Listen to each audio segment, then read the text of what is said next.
Okay, we're doing 3b. So we got 6 times 10 to the third, 8 times 10 to the sixth. What you're going to first need to do is first come up with the solution for 6 divided by 8. A lot of people make the mistake of putting the top number into the bottom number. You can't do that. You always got to put the bottom number into the top number, just like I put the top of my shirt into my pants.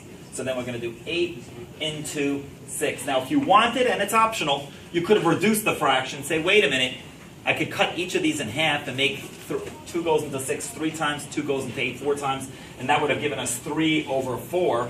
And then you could just figure that out, that 3/4 is equal to 0.75. 4 goes into 3, or you could do 8 into 6. Either way, you're going to get the same answer. 8 doesn't go into 6, so we're going to have to add a decimal, and we're going to add some zeros here.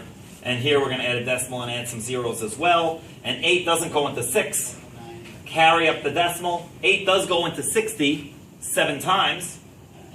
And we're not going to do long division. We'll do short division. That's going to give me 56, so there'll be 4 left over. So 8 goes into 40 5 times. And that's how you divide. It's similar to dividing a regular number, except instead of doing 8 into 6, we did 8 into 600.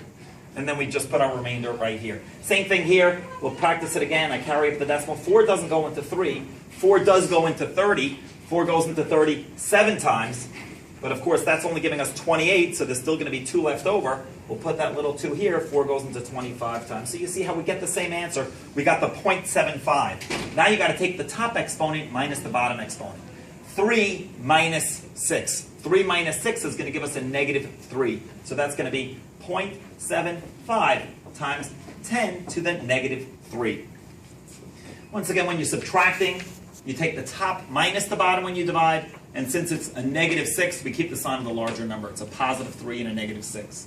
At this point, this is almost our answer. The problem is it's not written in scientific notation correctly because this isn't a number between 1 and 10. So we're going to have to move this decimal over 1 space.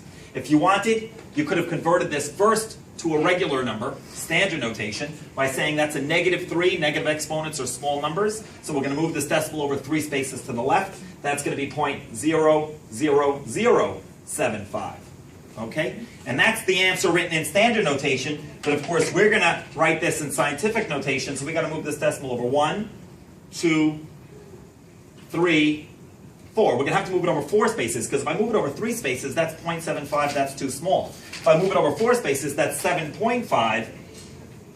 That's exactly a number between 1 and 10, and since I moved it over 4 spaces, it's going to be times 10 to the negative 4. Small numbers use negative exponents. 0.00075 is a very, very small number.